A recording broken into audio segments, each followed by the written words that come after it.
everyone. Welcome back to Kicking It with Colton House. I'm Caitlin, a realtor here at Colton House Realty, and today we're talking all things design. I'm Laurie Coton with Coton House, and I'm the senior designer and the broker. And I'm Mariana De La Garza, and I'm an interior designer with Coton House. So many people don't know this, but Coton House is not just a real estate brokerage, but we also are a design firm. Mm-hmm. So Laurie, can you tell us how you got into design and why you decided to combine the two, design and real estate? In 30 minutes or less. So I had another job that was a great job, but it ended up that I just didn't love it anymore. And so I thought about what is it that I really like to do? And you go back to when you're a kid and think about what did I do? And I had a doll house. I didn't like the dolls, but I really liked the doll furniture and putting up wallpaper and, lighting the little chandeliers and things. And so basically I had the opportunity to go back to school and study design and architecture, and then roundabout got into real estate. So, and now I've totally forgotten what your question was because I was thinking about how cool that dollhouse was. No, you answered it. How did you get into design? So that was that was when you discovered your passion for interior design. Yes. And frankly, when I got into design, and I think you'll probably be the same way, when you go to school, you don't really realize everything that design is. It's not just pretty furniture. Right. You have no idea what you're getting yourself into. You have no idea what you're getting yourself into. Part of it is psychology. A lot of clients think I'm their therapist because it's really a personal relationship, finding out about their needs and their wants and how they live and how they want to be perceived. So it's a lot of really good open-ended questions and just discovery. So, and then you get to the part where it's not so fun about shipping problems and manufacturing problems and budgets and or lack thereof or whatever. So interesting. So Mariana, how did you get into interior design? Well, I had no idea what I wanted to do after high school. I changed my major way too many times. But I finally somehow ended up with interior design. I mean, I loved it, and I'm here today, so. Cool. Okay, so I have a bunch of questions that I want to ask you guys. Okay. So the first thing is, what are some design trends that you have been seeing since last year? What I'm seeing is a lot more large slab porcelain usage in tiles, in cladding on fireplace walls, a lot more navy in kitchens, a lot more navy, a lot more brass tones, not as much of the stainless. Tubs in showers, so elongated showers. That's with a big one. Freestanding tubs in them.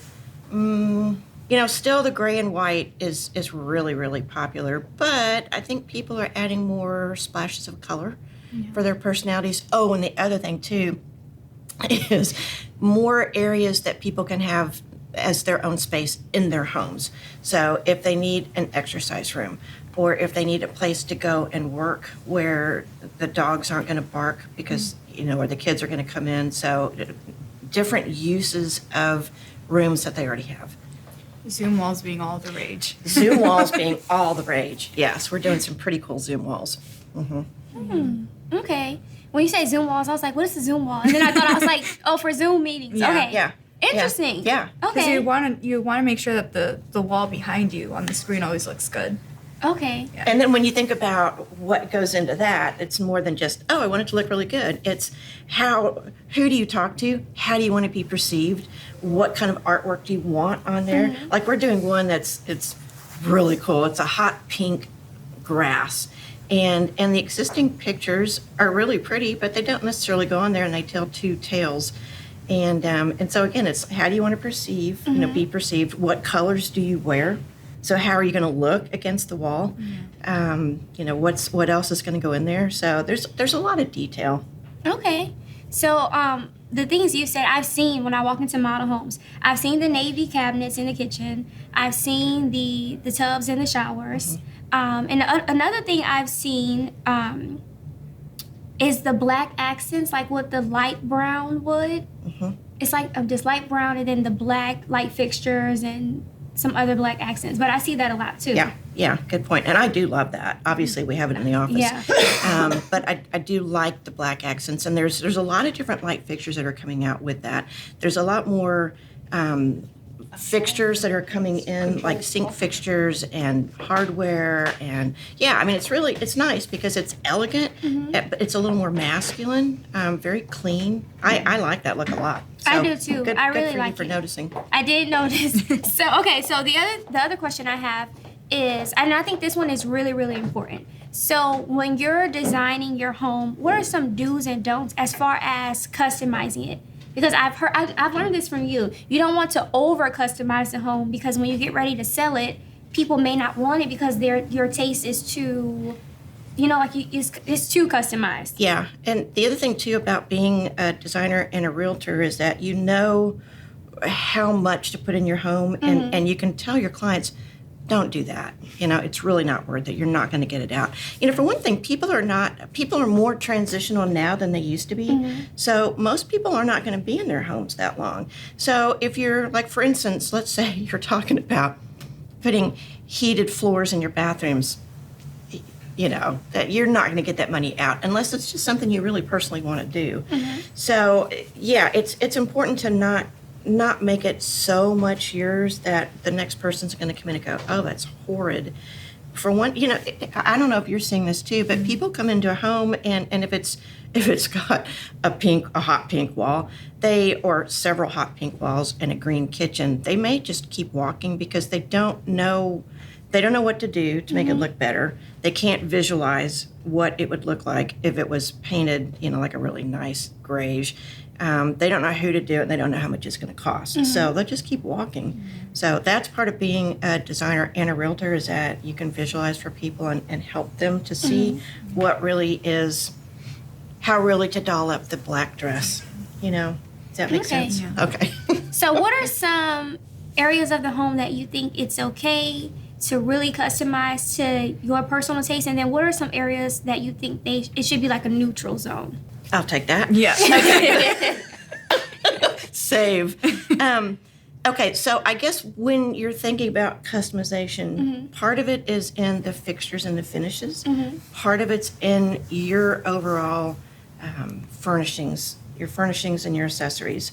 So if you're talking about just furnishings and accessories, a lot of people, of course, are going with more neutral sofas because and spending more on a sofa because that's where you're going to sit the majority of the time, and bring in your pops or your interest in your pillows. Pillows are easy to get rid That's of. very smart. Yeah, be reasonable. And the other thing too is rugs. Buy a rug that you really, really like, but at the same time, think about, are you going to have two dogs that are sitting on it all the time? Well, then you either need to get an indoor-outdoor rug, or you need to get something that's easily cleanable. So I'm rambling. So back onto that. I would say personalize your home in what you're interested in. If you have a kitchen and a bar area that you're going to be in a lot, and you need a bigger island, or you need more light, or you need a different exhaust hood, do that. It's going to be well worth it. Are you going to put a wall of ledge stone in your bedroom? I'd probably say don't do that. Okay. Because it's beautiful, but how functional is that? So ledge stone, just so you know, it's like it looks like small brick almost, but it's got texture to it. So it's really, really pretty. But I say not to do that because let's say you have your bed against that wall and you don't have a headboard. Somebody showed me this picture the other day. And it's like, my first thought is, wow, that looks amazing. My second thought is, that's going to really hurt. If you don't have if you're going like that to lean up in bed at night to read and you knock your head, it's going to really hurt. And at this next thing, what kind of headboard is going to really look good with that? Well, that's kind of tough. So, again, look at pictures. If you're thinking about upgrading your home, look at pictures that you like and look and compare notes on what everybody's done and see what it is that you like the best. And then work that way. You're probably not going to go wrong that way. Okay. Did that answer that question? I think so. Kind of. Okay. So the other question I have is, because a lot of people will be putting their homes on the market soon, So what are some things that they can do to have better curb appeal? Oh, that's really pretty easy. So the first thing you see or should see is the door. So you want the door to be either the most interesting color or the deepest color. In different neighborhoods, you're going to find it's more. You're going to find more interesting colors. Like in the Heights, you're going to see more eggplants. You're going to see more lime greens, things like that. So do the doors. Make sure that the landscaping looks really good. It doesn't have to be excessive. Just clean it up. Make sure there's some organic. Make sure there's a little bit of color. Make sure the doorknob looks good. If it doesn't look good, change it. Sweep everything off. Clean it up. So yeah, the front is really, that's where you can really do the majority of it yourself. And again, if you don't know what to do, just look at pictures of Pinterest items. It's really fun to do and easy. Yeah. And so many times when people get ready to move, they finally look at their homes and then they fix it and then they really like it and they're like, why didn't I do this 10 years ago? Yeah. Okay, so those are some good tips. Now, let's talk about tips that you can give to people who are building new construction homes. Sometimes it can be really stressful to try to design your home and figure out what color schemes you want. So what are some tips that you have to new construction buyers on, making the process easier of picking your color scheme?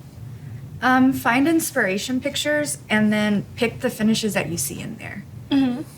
Just so you have a better idea of what you're getting yourself into. Okay. And that way it's better to visualize. It's hard to visualize when you're not used to doing it. Right. Yeah.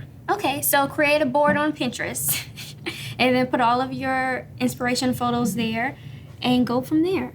So let's see, what else do I have a lot of questions. It's like some of my questions aren't on this list because That's okay. I'm interested in this. Okay, but Kevin said we only have 5 minutes left, so 3 minutes left. So Oh, 3. Okay. You got plenty of time. okay, let's see. So tell us about some really cool projects that you have going on right now. Every project we have is cool because Okay. everyone is so different. We've got French, like a country French, it's very playful with just kind of a mustard gold and tomato reds. We've got the one, you want to talk about the one you presented yesterday? The like really contemporary home, lots of glass, wood, metal finishes. They want a pond, a koi pond when they enter the by the front door, and then they also want a water feature and a tree inside the house. So Tell them about the wow. stairs. so if a client is looking for something, we'll find a way to make it happen. They saw online these lights that turn. There's a sensor at the bottom and the top of the stairs, and as you walk up the stairs, when the sensor catches senses that Yeah. you're going through, the lights start turning on step by step. That's so I know, it's Same so thing cool. when you It's walk so down the cool. stairs. Yeah. And of course, they're not sold in the U.S. yet, but but I found a manufacturer that actually says they can now ship to. To a receiver, yeah. Wow. And then the other one that we're doing, which has been really interesting, is the client likes a chair that's not made anymore, and so custom designing it so the specs are just right, and so that's been interesting. At some point, that chair was going to be 42 inches deep, which was deeper than the sofa. That's pretty deep. It's pretty deep. Yeah, but we've got that on point. Let's see here. We've got just all kinds of things. Everybody's style is so different. We've got one that's a little bit more, would you say, kind of Mediterranean, with the barrel Yeah. ceiling and adding a tub to it.